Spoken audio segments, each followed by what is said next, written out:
আমার স্নেহের দশম শ্রেণীর ছাত্রছাত্রী এবং ভাই বোনকে জানাই আমার চ্যানেলের পক্ষ থেকে সুস্বাগতম। আশা করি তোমরা সকলে বর্তমান পরিস্থিতিতে ভালো ও সুস্থ আছো।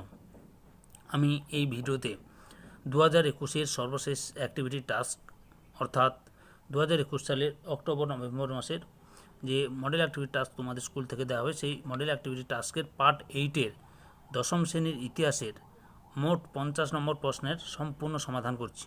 তোমাদের কাছে অনুরোধ, তোমরা ভিডিওটি না টেনে পুরোটা দেখো, আর যারা আমার চ্যানেলে নতুন তারা তাড়াতাড়ি আমার চ্যানেলটিকে সাবস্ক্রাইব করে আমার চ্যানেলের পাশে থাকো। সঙ্গে ডান দিকের বেল আইকন অল অপশানে গিয়ে প্রেস করো যাতে পরবর্তী ভিডিও নোটিফিকেশন পাও, আর লাইক কমেন্ট এবং ভিডিওটি তোমার বন্ধু বান্ধবীদের মধ্যে শেয়ার করো।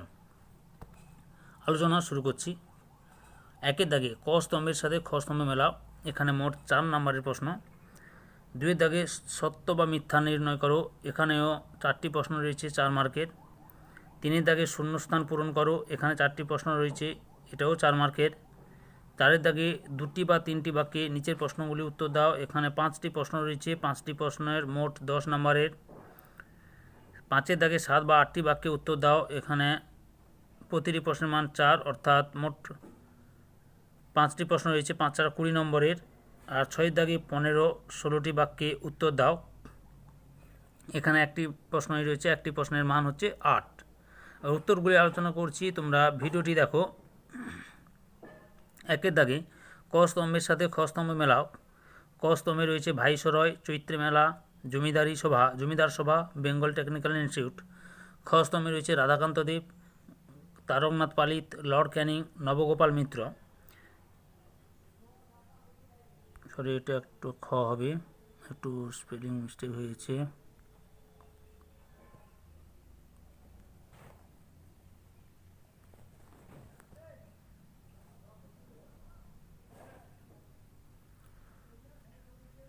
এরপরে উত্তরটি দেখো।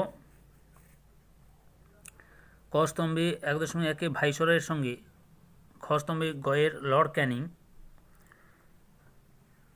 ক স্তম্ভের 1.2 চৈত্র মেলার সঙ্গে, খ স্তম্ভে ঘয়ের নবগোপাল মিত্র।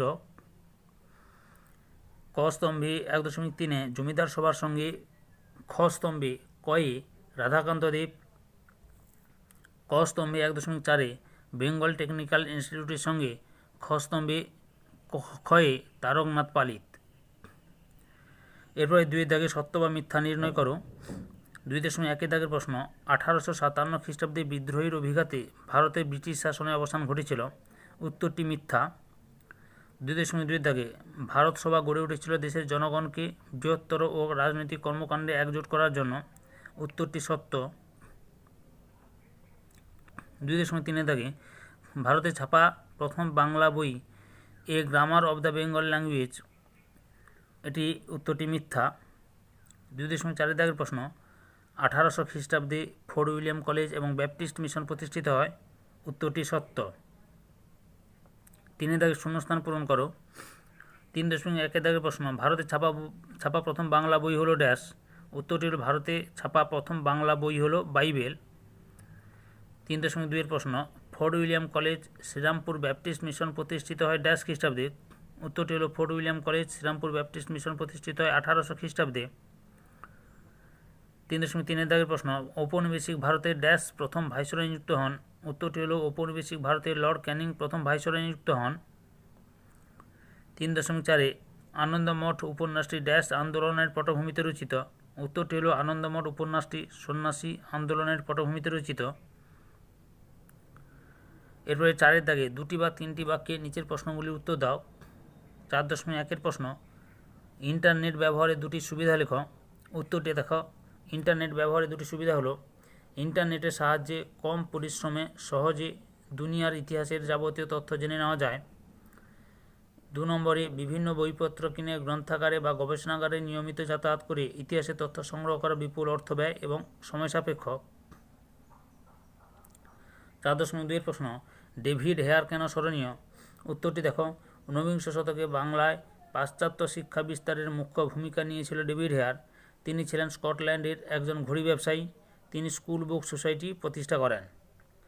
4.3 প্রশ্ন। বারাসাত বিদ্রোহ কি? ব্রিটিশ শাসনকালে বাংলায় ওয়াহাবি আন্দোলনের মুখ্য ভূমিকা গ্রহণ করেন মীর নিসার আলী বা তিতুমির। 1830 খ্রিস্টাব্দ থেকে 1831 খ্রিস্টাব্দে তিনি যে আন্দোলন করেন তা বারাসাত বিদ্রোহ নামে পরিচিত। 4.4 প্রশ্ন, গোরা উপন্যাসের মধ্য দিয়ে কোন দ্বন্দ্বের প্রতিফলন লক্ষ্য করা যায়? উত্তরটি দেখো। রবীন্দ্রনাথ ঠাকুরের গোরা উপন্যাসের কেন্দ্রীয় চরিত্র গোরার বক্তব্য ও কার্যকলাপের মাধ্যমে উগ্র জাতীয়তাবাদের পরিবর্তে গঠনমূলক সমন্বয়বাদী জাতীয়তাবাদের বহিঃপ্রকাশ হয়েছে। অপরদিকে রক্ষণশীল ধর্মীয় গোঁড়ামির পরিবর্তে সংস্কারমুক্ত ধর্মীয় ভাবনার প্রতিচ্ছবি উপন্যাসে প্রতিফলিত হয়েছে। গোরা উপন্যাসের সূচনা সাম্প্রদায়িকতার মধ্য দিয়ে উপন্যাসে প্রতিফলিত হয়েছে। গোরা উপন্যাসের সূচনা সাম্প্রদায়িকতার মধ্য দিয়ে ঘটলেও সর্বশেষ বিশ্ব মানবতার প্রতিষ্ঠিত হয়। এর মাধ্যমে রবীন্দ্রনাথ ঠাকুর জাতীয়তাবাদের অসাম্প্রদায়িক সর্বভারতীয় রূপটিকে তুলে ধরেছেন। 4.5 প্রশ্ন, গগনেন্দ্রনাথ ঠাকুর স্মরণীয় কেন? উত্তরটি দেখো। রবীন্দ্রনাথ ঠাকুরের ভ্রাতুষ্পুত্র গগনেন্দ্রনাথ ঠাকুর স্মরণীয় ছিলেন একজন ব্যঙ্গচিত্রশিল্পী হিসেবে। তিনি শুধুমাত্র রাজনৈতিক কুসংস্কার নন, ধর্মীয় গোঁড়ামি, জাতপাত, কলকাতার বাবু সম্প্রদায়ের বিলাসিতা, ব্রিটিশ সৈন্যদের পীড়ন ইত্যাদি বহু বিষয়ের উপর ব্যঙ্গচিত্র করতেন। তার চিত্রগুলিতে মেকি দেশাত্মবোধের সমালোচনা ও ঔপনিবেশিক নীতির সমালোচনা পরিলক্ষিত হতো। বেঙ্গল স্কুল অব আর্টের অন্যতম প্রধান স্থপতি ছিলেন তিনি। 5 দাগে 7 বা 8টি বাক্যে উত্তর দাও। 5.1 দাগের প্রশ্ন, মহেন্দ্রলাল সরকার কেন স্মরণীয়? উত্তরটি দেখো। 19 শতকের বিশিষ্ট বাঙালিদের অন্যতম ছিলেন ডক্টর মহেন্দ্রলাল সরকার। চিকিৎসক, তিনি কলকাতা মেডিকেল কলেজ থেকে পাশ করা বিশিষ্ট চিকিৎসক এমডি ছিলেন। প্রতিষ্ঠাতা, তিনি বিজ্ঞান চর্চার জন্য Indian association for the cultivation of science প্রতিষ্ঠা করেন। 1876 খ্রিস্টাব্দে এই বিশিষ্ট ব্যক্তিত্ব বাঙালির বিজ্ঞান চর্চাকে উন্নত করার জন্য আপ্রাণ চেষ্টা করেছিলেন। তাকে ভারতীয় বিজ্ঞান চর্চার জনক বলা হয়। 5.2 প্রশ্ন, শিক্ষা বিস্তারে শ্রীরামপুর ব্যাপটিস্ট মিশনের ভূমিকা উল্লেখ করো। উত্তরটি হল 1800 খ্রিস্টাব্দে শ্রীরামপুর ত্রয়ী মার্সম্যান ওয়ার্ড উইলিয়াম কেনি শ্রীরামপুর ব্যাপটিস্ট মিশন প্রতিষ্ঠা করেন। এখানেই তারা একটি মুদ্রণ যন্ত্র স্থাপন করেন। এই ছাপাখানা থেকে দিগদর্শন ও সমাচার দর্পণ প্রকাশিত হয়। এই ছাপাখানার উদ্যোগে সংস্কৃত থেকে বাংলায় প্রকাশিত হয়েছিল রামায়ণ, মহাভারত, হিতোপদেশ, 32 সিংহাসন প্রভৃতি। এছাড়া প্রকাশিত হয়েছিল বাইবেল ও খ্রিস্টান ধর্ম গ্রন্থ। শ্রীরামপুর ত্রয়ীর প্রচেষ্টায় স্কুল ও কলেজের জন্য পাঠ্যপুস্তক প্রণয়ন ও প্রকাশনার বিশেষ ব্যবস্থা করা হয়। তাই শিক্ষা বিস্তারের ক্ষেত্রে ব্যাপটিস্ট মিশনের ভূমিকা কম ছিল না। 5.3 প্রশ্ন, রবীন্দ্রনাথ ঠাকুরের শিক্ষা চিন্তায় কোন দিকটি শান্তিনিকেতন প্রতিষ্ঠায় সবচেয়ে বেশি ফুটে উঠেছিল? উত্তরটি দেখো। রবীন্দ্রনাথের মতে শিক্ষার লক্ষ্য হল ব্যক্তি জীবনের পরিপূর্ণ বিকাশ, ধর্মীয় ভাবের জাগরণ এবং প্রকৃতির সঙ্গে মানুষের সমন্বয়ের মাধ্যমে প্রকৃত জীবন আদর্শ গঠন, এক কথায় মনুষ্যত্বের সার্বিক বিকাশ সাধন। আর সে কারণেই তিনি প্রকৃতি, মানুষ ও শিক্ষার মধ্যে সমন্বয় সাধনের চেষ্টা করেছিলেন। মানুষ ও শিক্ষা, রবীন্দ্রনাথ তার একাধিক প্রবন্ধ লিখেছেন যে আমাদের সবচেয়ে বড় বাধা এই যে শিক্ষা সঙ্গে সমাজের এবং মানুষের কোনো যোগ নেই। শিক্ষার লক্ষ্য ও উদ্দেশ্য, রবীন্দ্রনাথের মতে শিক্ষার মূল লক্ষ্য বা উদ্দেশ্য হল শিক্ষার্থীর ব্যক্তিত্বের পরিপূর্ণ বিকাশ সাধন, প্রকৃতির সঙ্গে প্রতিটি শিক্ষার্থীর সম্পর্ক সাধন, শিক্ষার্থীর মধ্যে সৌন্দর্যবোধের বিকাশ ঘটানো, শিক্ষার্থীকে চিরন্তন পরম সত্তার উপলব্ধিতে সহায়তা করা। শিক্ষায় আনন্দ, রবীন্দ্রনাথের মতে আনন্দের মধ্য দিয়ে প্রকৃত শিক্ষালাভ করা সম্ভব। কেবল পুঁথিগত শিক্ষা শিক্ষার্থীকে আনন্দ দিতে পারে না, তার জন্য চাই হৃদয় বৃত্তির চর্চা। শিক্ষার স্বাধীনতা, রবীন্দ্রনাথ শিক্ষা এবং কর্মে মানুষকে স্বাধীনতা দেওয়ার পক্ষপাতী ছিলেন।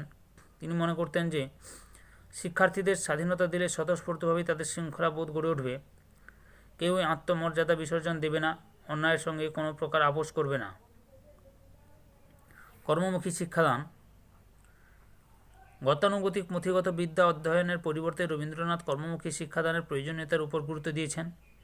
বিদ্যালয় ছাত্রদের জন্য তিনি এমন সব কাজকর্মের প্রচলন করেছিলেন যার মধ্য দিয়ে তারা বৃহত্তর কর্মজগতের সঙ্গে পরিচিত হওয়ার সুযোগ পাবে। শিক্ষণ পদ্ধতি,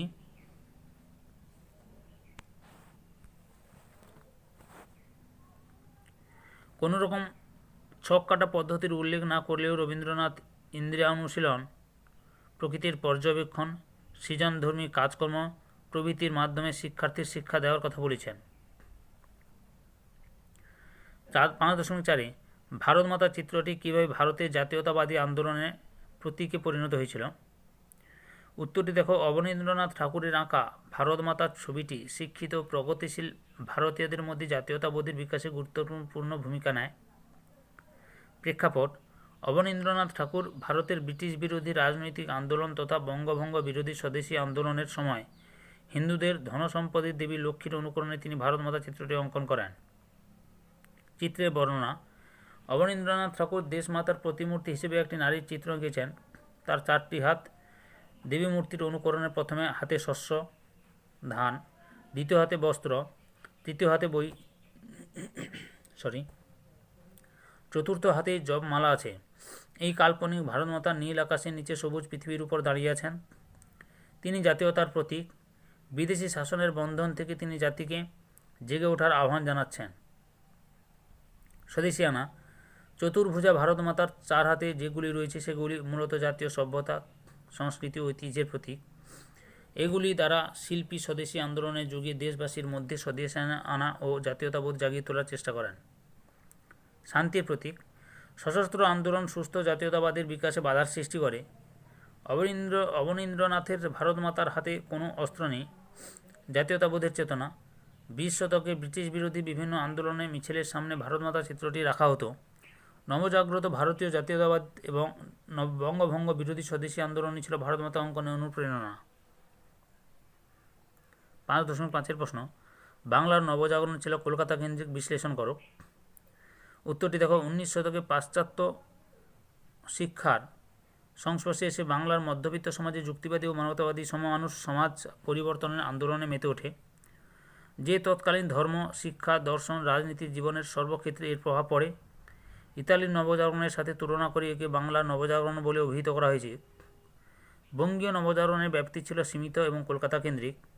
এই নবজাগরণ মূলত হিন্দু সমাজে, বিশেষ করে উচ্চবর্ণের মানুষের মধ্যে সীমাবদ্ধ ছিল।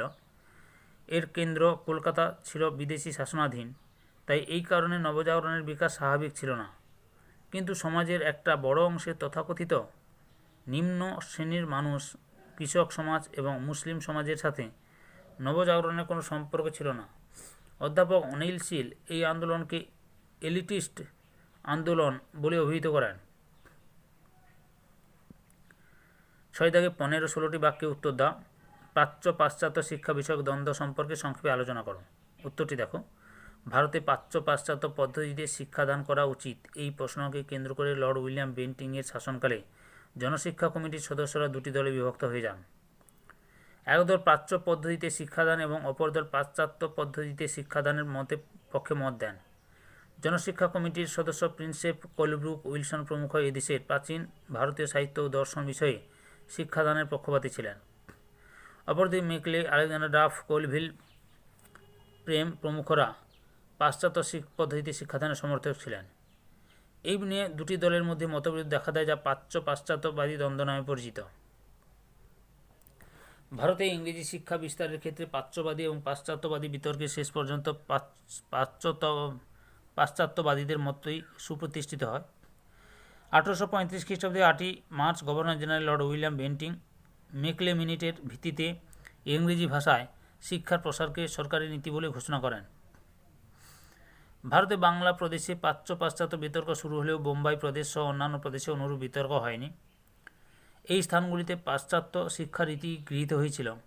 যাই হোক, প্রাচ্য পাশ্চাত্য বিতর্কে অবসানের ফলে ভারতে দ্রুত পাশ্চাত্য শিক্ষার প্রসার ঘটতে থাকে। তোমরা প্রশ্নের উত্তরগুলো জানতে পারলে। তোমাদের কাছে এই ভিডিওটি ভালো লাগলে বা এই ভিডিও থেকে উপকৃত হলে আমার চ্যানেলটিকে সাবস্ক্রাইব করে আমার চ্যানেলের পাশে থাকো। সঙ্গে ডান দিকের বেল আইকন অল অপশানে গিয়ে প্রেস করো, যাতে পরবর্তী ভিডিও নোটিফিকেশান পাও। আর লাইক, কমেন্ট এবং ভিডিওটি তোমার একই ক্লাসের বন্ধু বান্ধবদের মধ্যে শেয়ার করো। যারা অলরেডি আমার চ্যানেলটিকে সাবস্ক্রাইব করেছো এবং এই ভিডিওটি দেখলে তাদের সবাইকে অসংখ্য ধন্যবাদ।